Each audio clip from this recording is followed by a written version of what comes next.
और ये बीजेपी के लोग हम लोगों को आपस में लड़ाने का भी काम करेंगे, भिड़ाने का भी काम करेंगे। हमें सजगतापूर्वक अपना काम करना है, अपना जो मूल उद्देश्य उस उद्देश्य की तरफ बढ़ना है, क्योंकि हम लोगों पे इस समाज की बहुत बड़ी जिम्मेदारी, इस जिम्मेदारी को समझना है। पंचायत राज चुनाव महत्वपूर्ण कड़ी है। पंचायती राज चुनाव में हम लोगों को लड़ना भी नहीं है, झगड़ना भी नहीं है, और तरीके से सिस्टम से चुनाव पर हमें कब्जा करना है।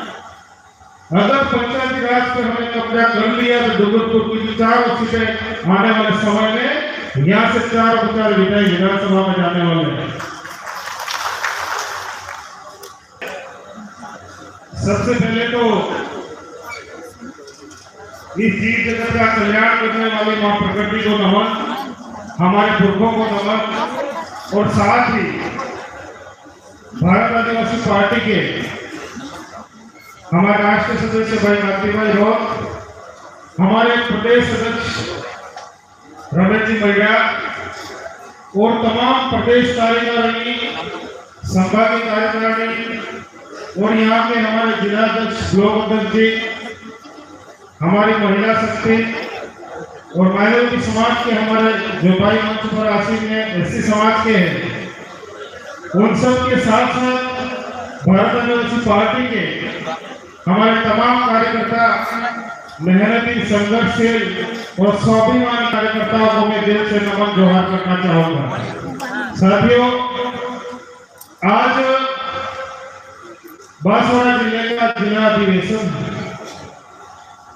और इस अधिवेशन का नाम सुनते ही कांग्रेस और बीजेपी को मिर्ची भी लगी होगी। मिर्ची लोगों को इसलिए लग रही है कि भारत आदिवासी पार्टी ने महत्वपूर्ण जो निर्णय लेने की जो ताकत है वो जनता को दे रखी है। आज मैं यहाँ खड़ा हूं, किसी पार्टी ने मुझे टिकट नहीं दी। भारत आदिवासी पार्टी ने जो निर्णय लिया है, जो ताकत जनता को दी, उन्हीं ताकत, जनता की ताकत की वजह से मैं आज यहाँ खड़ा हूं। तो मैं आप सबसे इस अधिवेशन में कहना चाहूंगा कि आप ईमानदारी से इस पार्टी के साथ काम करोगे तो हो सकता है आज मैं जहां खड़ा वहां आप भी खड़े रहोगे। आज से साल भर पहले मुझे नहीं पता था कि मैं राजस्थान विधानसभा का सदस्य बनूंगा। मैंने ईमानदारी से काम किया, आप ही की तरह मैं ईमानदारी से कार्यकर्ता बन के काम करता था, पर एक जीत जरूर थी। मैंने ईमानदारी से काम किया, जो भी पार्टी ने जिम्मेदारी दी कभी मैंने ना शब्द मेरे मुंह से नहीं आया। मेहनत तो मांगेगा, सफलता हमेशा मेहनत मांगती है। सपने भी पालने चाहिए और मुझे सुबह क्या करना है, उस जीत के साथ सो और सुबह उठो तो सपने की तरफ आप चलो। आज हम भारत आदिवासी पार्टी का हमारा उद्गम हुआ, हमारे जो पुरखे थे उन पुरखों को हम लोग पूरा करने के लिए काम कर रहे हैं।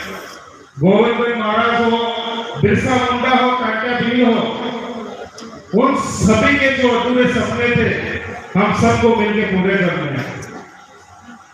कल आपने देखा होगा बीजेपी अभी राजस्थान में बीजेपी की सरकार है, ये लोग चाहेंगे कि भारत आदिवासी पार्टी जो काम करती है मतदाता को अपने अधिकार को समझाने की कोशिश कर रही है, मतदान के अधिकार को समझाने की कोशिश कर रही है कि मत का महत्व क्या होता है। आज तक कांग्रेस बीजेपी ने हमारे मतदाता को ये नहीं समझाया कि मत का महत्व क्या होता है और अपने मत से क्षेत्र की जो जनता है उस पर क्या प्रभाव पड़ेगा। तो हम लोगों को ईमानदारी से हमारे क्षेत्र के लिए हमारे जो आदिवासी है, एसटी भाई, एससी भाई है, शोषित, पीड़ित, दलित और यहाँ के सभी के लिए हम लोगों को आवाज उठानी है। और आज तक बरसों हो गए हमारी जो पहचान थी, इस पहचान को भी 2018 में जब विधानसभा में हमारे 2 विधायक गए तो जय जोहर और जय आदिवासी के नाम से जब वहां बोला गया तो वहां के लोगों को भी पता पड़ा कि दक्षिणी राजस्थान में आदिवासी रहते हैं। ये पहचान आज तक क्यों छुपा के रखी? ये सवाल बनता है कि हम लोगों ने कांग्रेस और बीजेपी के नेताओं को जिता करके वहां भेजा पर हमारे पहचान को क्यों छुपाया? जब हमारे कार्यकर्ता जागरूक होने लगे, सवाल करने लगे, जानने लगे तो इन लोगों को तकलीफ होने लगी। अब इस देश में 2 महत्वपूर्ण फैसले हुए। जब सुप्रीम कोर्ट ने कहा कि इस देश में भगवान राम पैदा हुए थे तो पूरे देश ने मान लिया, पर उसी सुप्रीम कोर्ट ने कहा था कि इस देश का मूल मालिक आदिवासी है तो देश मानने के लिए तैयार नहीं है। ये बड़ी विडंबना है, इस चीज को हमें समझनी पड़ेगी। आज हमारे हालात क्या है और आने वाली परिस्थितियां क्या बनने वाली है, उसे भी हमें समझना पड़ेगा और उन तमाम मुद्दों को लेकर के भारत आदिवासी पार्टी चल रही है। और भारत आदिवासी पार्टी के अलावा इन मुद्दों को कोई नहीं उठाएगा। आपने पहले पाका घेर करता था, किराया घेर बना, अब तो आपने खुद को घेर बना दिए।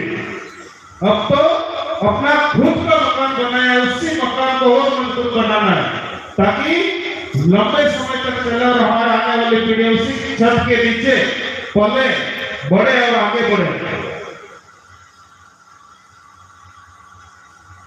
कल आपने दिशा की मीटिंग में देखा होगा, उदयपुर में सांसद मंगलवार जी आए थे, पादरा में गुड़वानी बात करता था, काफी जगह पे गुड़वानी बात करता था, बात बोलते थोड़ी टीका की तरकी थी। हमने जमीनी मुद्दों की बात की, लोगों की जो धरातल पे डिमांड थी उसकी हम लोगों ने बात की, योजनाओं की बात की, पर सरकार की योजनाएं फेल हो रही थी तो उन्होंने जबरदस्ती हमारे बीच ना करके दबाने की कोशिश की थी। और इसीलिए प्री प्लान से माइंड सेट से ये व्यक्ति दिशा की बैठक में आया था। वो चाह रहा था कि पंचायती राज चुनाव से पहले कोई बड़ा बखेड़ा हो जाए। उनके पास मुद्दे नहीं, हमें मुद्दों से डाइवर्ट करना चाह रहे, भटकाना चाह रहे। पंचायती राज चुनाव महत्वपूर्ण कड़ी है। पंचायती राज चुनाव में हम लोगों को लड़ना भी है, झगड़ना भी नहीं है और तरीके से सिस्टम से चुनाव पर हमें कब्जा करना है। अगर पंचायती राज पर हमने कब्जा कर लिया तो डूंगरपुर की 4 सीटें आने वाले समय में यहाँ से 4 विधायक विधानसभा में जाने वाले हैं। साथियों, अभी हमारे बांसवाड़ा जिले में जिला अध्यक्ष है, ब्लॉकों के ब्लॉक अध्यक्ष है, मंडल अध्यक्ष है और पंचायतों की पंचायत प्रभारी है, पर उनके निचली जो कड़ी है कार्यकारिणी बनी नहीं है। आप सब समय समय अपने जिला अध्यक्ष के नेतृत्व में, प्रदेश अध्यक्ष जी सबके नेतृत्व में आम सहमति से अपने अपनी कार्यकारिणी पूर्ण करने दें और कार्यकारिणी पूर्ण करने के बाद अपने कामों में अपन को लग जाना है। और ये बीजेपी के लोग हम लोगों को आपस में लड़ाने का भी काम करेंगे, भिड़ाने का भी काम करेंगे। हमें सजगता पूर्वक अपना काम करना है, अपना जो मूल उद्देश्य उस उद्देश्य की तरफ बढ़ना है, क्योंकि हम लोगों पे इस समाज की बहुत बड़ी जिम्मेदारी, इस जिम्मेदारी को समझना है। लोग क्या अब आज चुनाव होगा तो अपने पार्टी जैसी लड़ाई देगा, किसी भाई को बोल देंगे आकर के कि भाई तेरा इस पंचायत में थोड़ा ठीक ठाक है, सब साल तो बोल दी जाए और वही व्यक्ति वहां जाके फिर कहेगा कि ना तारो भी ठीक है, हमें करना चाहता था पर तेरा क्यों हुआ, तू बोल दी जाए की सड़ी जाएगा, नहीं बोल दी जाएगा। हमारे भाइयों को लड़ा करके ये लोग सिर निकालने की कोशिश करेंगे। इस चीज को आप विशेष ध्यान रखें। अभी हमारे कई सारे वक्ता बोलने की बाकी है। आप जब जब भी हमारी जरूरत पड़ेगी हम लोग आपके बीच में आएंगे। तो आप सबको मैं पुनः बहुत बहुत धन्यवाद देना चाहूंगा कि आप हमारे समाज के, हमारे क्षेत्र में, इस देश के मूल मालिक हो और हमारा मालिकाना क्या है इस बात को आप समझेंगे और इस देश को बचाना तो है ही है, हमारे आने वाली पीढ़ियों को भी बचाना है, इस क्षेत्र को भी बचाना है। तो आप सबने बहुत बहुत धन्यवाद। जोहार, जय आदिवासी, जय बिल, जय भारत, जय संविधान।